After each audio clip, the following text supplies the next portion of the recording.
అస్సలాతు అస్సలాం అలా రసూలిల్లాహ్. మహాశయులారా, అస్సలాం అలైకుం. ఇస్లామీయ క్యాలెండరు మొహర్రం మాసంతో ప్రారంభమవుతుంది.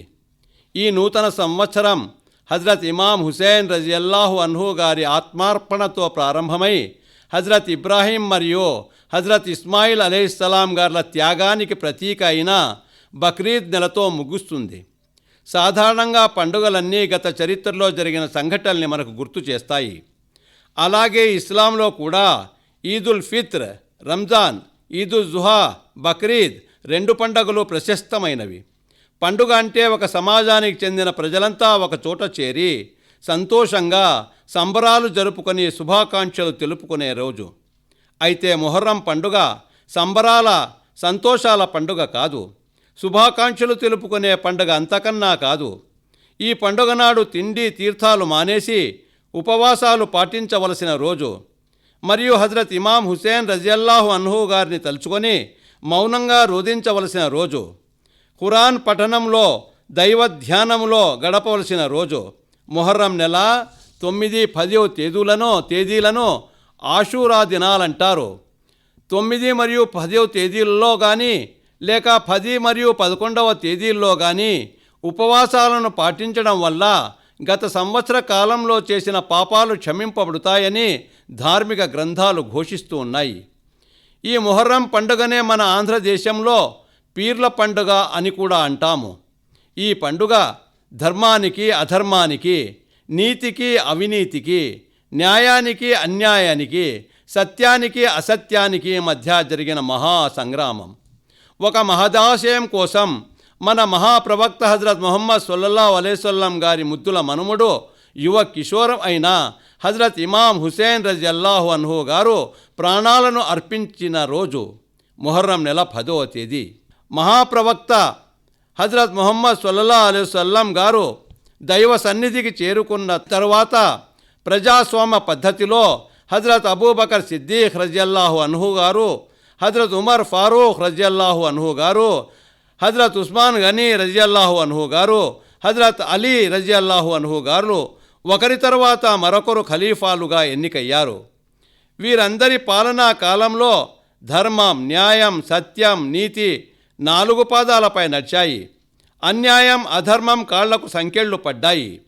హజ్రత్ అలీ రజియల్లాహు అన్హు గారి తర్వాత వారి పుత్ర రత్నము మహాప్రవక్త హజ్రత్ ముహమ్మద్ సల్లల్లాహు అలైహి వసల్లం గారి ముద్దుల మనుమడు, అపార జ్ఞాన సంపన్నుడు, జీవితంలో మచ్చలేని మనిషి, దైవభక్తి పాపభీతి గల హజ్రత్ ఇమాం హుసేన్ రజియల్లాహు అన్హు గారిని ప్రజలు ఖలీఫాగా ఎన్నుకున్నారు.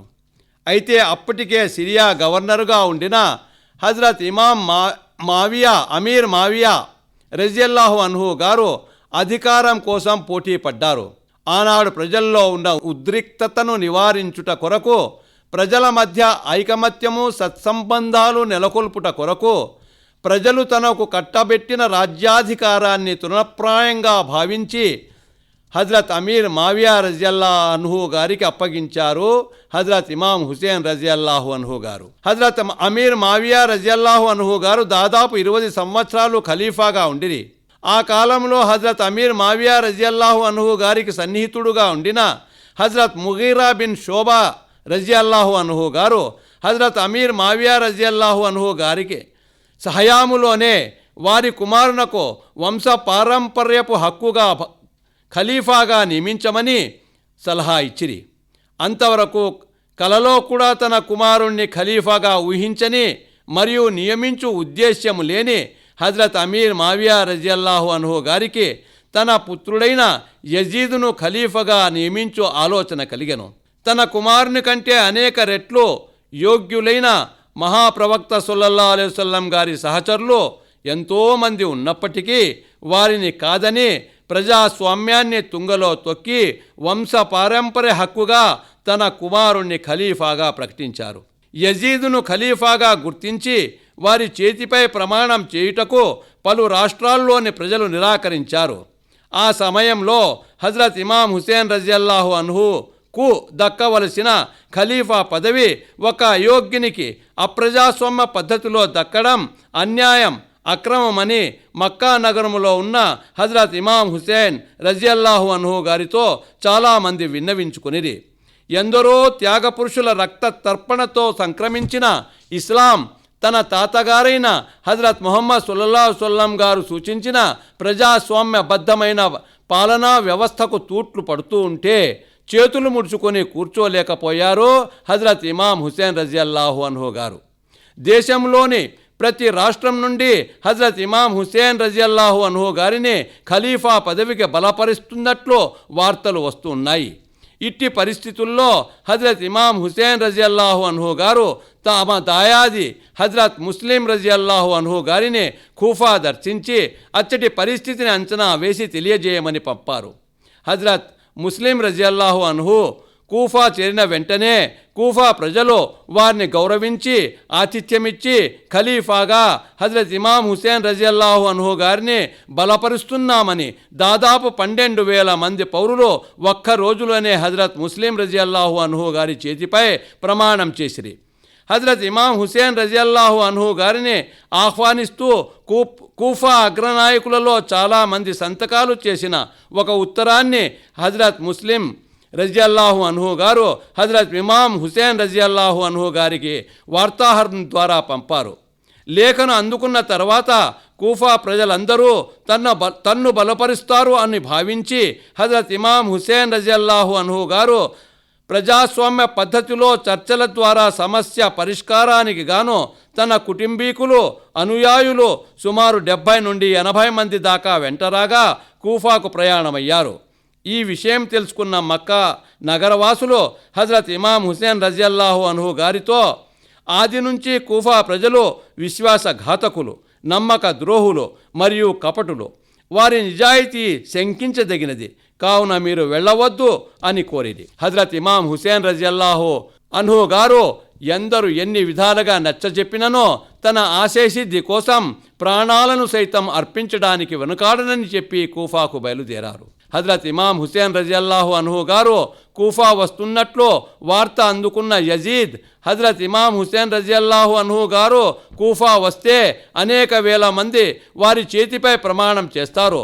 ప్రజల్లో అలజడి తిరుగుబాటు వస్తుందని భావించి వారిని కూఫా చేరనీయకుండా మార్గ మధ్యంలోనే అటకాయించుటకు వేల కొలది సైన్యాన్ని నలువైపుల నుండి పంపాడు.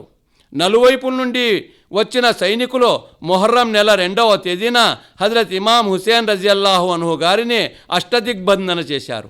వారిని తమ రాజైన యజీదును ఖలీఫాగా అంగీకరించి ప్రమాణం చెయ్యమని లేదా యుద్ధానికి సిద్ధం కమ్మని ఒత్తిడి చేయసాగారు.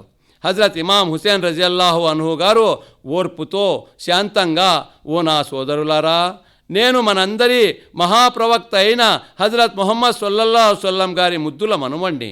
హజరత్ అలీ రజియల్లాహు అన్హు మరియు హజరత్ ఫాతిమా రజియల్లాహు అన్హా గారి కుమారుణ్ణి. దైవాజ్ఞలను ఆదేశాలను పాటిస్తూ ప్రవక్త శ్రీ సల్లల్లాహు అలైహి వసల్లం గారి సంప్రదాయానుసారంగా జీవితం గడిపేవాడను. నేను మీతో యుద్ధానికి రాలేదు. యుద్ధం చేయాలని ఉద్దేశం ఉంటే స్త్రీలను పసిపిల్లలను వెంట పెట్టుకుని వచ్చేడి వాడను కాను. మీలో చాలామంది రమ్మని సంతకాలు చేసి ఉత్తరం వ్రాస్తే వచ్చిన వాడను. ప్రజాస్వామ్య పద్ధతిలో చర్చల పరిష్కారానికి గాను వచ్చాను. అప్రజాస్వామ్య పద్ధతిలో ఖలీఫా అయిన యజీదును రాజుగా గుర్తించే ప్రశ్నే లేదు. ఇది మీకు సమ్మతమైతే నన్ను వదిలివేయండి. వెనక్కి వెళ్ళి మక్కాలోనో లేదా మదీనాలోనో నా శేష జీవితాన్ని అల్లా ఆజ్ఞలకు అనుగుణంగా ప్రవక్త శ్రీ సల్లల్లాహు అలైహి వసల్లం గారి ఆదేశానుసారం గడుపుతాను అని చెప్పారు. హజరత్ ఇమాం హుసేన్ రజియల్లాహు అన్హు గారి మాటలను పెడచెవిని పెట్టిన యజీద్ సైనికులు యుద్ధానికి సిద్ధమయ్యారు. ఫరాత్ నదిని ఆక్రమించుకొని హజరత్ ఇమాం హుసేన్ రజియల్లాహు అన్హు గారి పరివారానికి నీరు అందకుండా చేశారు. హజరత్ ఇమాం హుసేన్ రజియల్లాహు అన్హు గారి శిబిరంలో తిండి గింజలు నిండుకున్నాయి. నాలుక పిడుచకట్టుకుపోతూ ఉంది. ఇట్టి దయనీయ పరిస్థితుల్లో మొహర్రం 10వ తేదీ శుక్రవారం ఉదయం నుండే పోరు ప్రారంభమయ్యింది. ఎదురుగా ఉన్నది సకల సన్నాహాలతో ఉన్న వేల కొద్ది సైన్యం. హజరత్ ఇమాం హుసేన్ రజియల్లాహు అన్హు గారి శిబిరములు ఉన్నది 72 మంది. వారిలో స్త్రీలు, పిల్లలు, ముదుసలి వాళ్ళు కూడా ఉన్నారు. తినడానికి తిండి లేదు, త్రాగడానికి నీళ్లు లేవు. వచ్చింది చర్చల కోసం, చేస్తున్నది యుద్ధం. శిబిరంలో ఉన్న సహచరులు ఒక్కొక్కరు అమరగతులవుతూ ఉన్నారు. పురుషులు అందరూ స్వర్గస్థులు కాగా హజరత్ ఇమాం హుసేన్ రజియల్లాహు అన్హు గారు ఒంటరిగా మిగిలారు. ఉదయం నుండి పోరాడుతూ చేతికి చిక్కిన ప్రతి ప్రత్యర్థి సైనికుణ్ణి తన కలవాలానికి బలి చేస్తున్నారు. ఎంత బలశాలి అయినా, ఎంతటి వీరాధివీరుడైనా, ఎంత ధైర్య సాహసాలు ప్రదర్శించినా ఎంతసేపని శత్రువుల్ని సంహరింపగలడు. అలసిపోయాడు, సులసిపోయాడు. ఆ రోజు శుక్రవారం నమాజుకు సమయం అయ్యింది. నమాజ్ తెలపడానికి కొన్ని నిమిషాలు వ్యవధి ఇమ్మని అర్థించాడు. సరేనన్న శత్రువులు ప్రార్థనలో సజ్దా స్థితిలో ఉండగా వెన్నుపోటి పొడిచి చంపారు. యుద్ధంలో హజరత్ ఇమాం హుసేన్ రజియల్లాహు అన్హు గారు అమరగతులయ్యారని తెలుసుకున్న శత్రువులు ఆనందంతో గంతులు వేశారు. మహావీరుడైన హజరత్ ఇమాం హుసేన్ రజియల్లాహు అన్హు గారి తలను మొండెం నుండి వేరు చేసి ఈటెకు తగిలించుకొని చిందులు దొక్కారు. బిర్యానీ పలావులు వండుకొని తిని పీకల దాకా పానకాలు తాగారు. మహాశయులారా, ఇదండి మొహరం పండగ వాస్తవికత. అటువంటి దుష్ట దుర్మార్గ సంప్రదాయం నేడు కూడా అనుసరించుట అమానుషం కాక మరేమిటి? నిజంగా మొహర్రం పండగను చేసుకునేవారు ఆషూరా దినాల్లో ఉపవాసాలు పాటించి, ఖురాన్ పఠనం గావించి, దానధర్మాలు చేసి, దైవ ధ్యానంలో, దైవనామ స్మరణలో గడిపి ఏ ఆశయ సిద్ధి కోసం హజరత్ ఇమాం హుసేన్ రజియల్లాహు అన్హు గారు తమ ప్రాణాలను అర్పించారో ఆ ఆశయాలను నెరవేర్చిన నాడు మనం నిజమైన ముస్లింలని అనిపించుకుంటాము. హజరత్ ఇమాం హుసేన్ రజియల్లాహు అన్హు గారి ఆశయాలకు అనుగుణంగా ప్రవర్తించినట్లు సద్బుద్ధిని అల్లా మనకు ప్రసాదించుగాక.